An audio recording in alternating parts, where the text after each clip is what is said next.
Academic Officer. The Academic Officer's job is to ensure students are represented in their degrees and that they get the most out of their education from admission to graduation. This means they're responsible for championing academic issues across the university, advocating for students' interests in academic departments, and improving learning opportunities for students. Hello, I'm Will Chesney. I am currently here with Haidar, who is running for Academic Officer, and we're going to ask you a few questions. Okay, first one here. In your manifesto, you mentioned a plan to, quote, reduce the workload and improving training for academic reps. Specifically, what areas of workload are you planning to reduce to achieve that, and how are you going to do that? So, because of the voluntary severances and the cuts that the university has done to the departments all around the university, by reducing the workload, I mean by ensuring that department staff is adequately aware of what the things they need to do. A lot of the time, student academic reps are being made to do tasks that staff within the university are supposed to do. So by training them properly and then telling staff what they need to do in order to adequately support students, that's how I want to reduce their workload. Okay, fantastic. Second question. One of the other things you mentioned in your manifesto is you plan to, and I quote, fix supervisor allocation issues by improving the system for matching students with relevant expertise.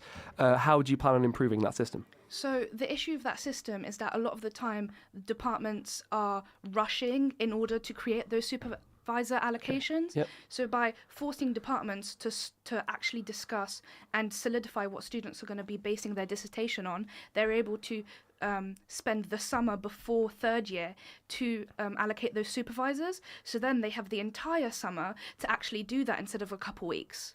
Okay, fantastic. Third one here, again, back to the manifesto. You speak of reviewing and clarifying the structure of academic representation to ensure consistency across departments, because, in your words, there are too many different systems for students to navigate. While you did mention in your published manifesto that academic reps should have clearer roles, as you've mentioned here as well, I'm curious, there's lots of roles, as you mentioned. What are you planning to do with the rest of the roles? So it's not taking away those roles, it's to make those roles more... Apologies. That's it's fine. To make them more, like the student body more aware of those roles, because departments are subject to pick if they want a student action group, department reps, paid department reps, and voluntary course reps, or voluntary department reps and voluntary course reps. We want students don't actually know what their departments are doing, and in order to make those structures more clear, we need to make sure that students know who's representing them, and then there's more consistency within the department. Okay, one final question, just quickly in the last minute or so. When mentioning about your plan to enforce better communication between departments, you gave an example of clashes with criminology and law. Just quickly, are you able to provide examples that informed other parts of your manifesto?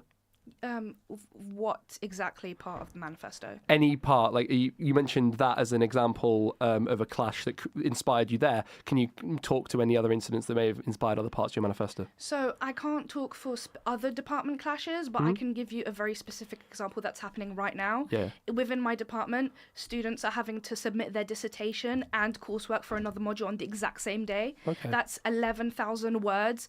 Obviously, your dissertation is written throughout the year, Yeah. but that's also a lot of pressure to put on a student, and then students are having to submit more coursework the day after, or just with 1 day's break. That's unfair, and that's just within a department, and that's not students such as social political sciences, law and criminology, who have subjects and modules between multiple different departments.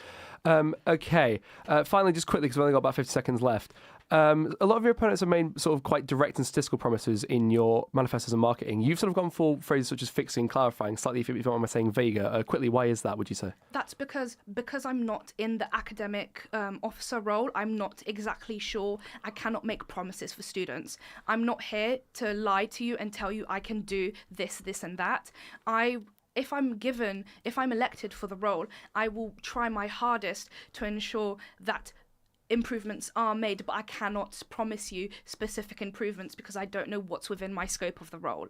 So I know roughly what I can do, but I'm not sure 100% what I can Okay, actually we're going to have to cut you off there, unfortunately, because we've reached the end of our time. Next, we've got Millie interviewing Isaac for the role of Academic Officer.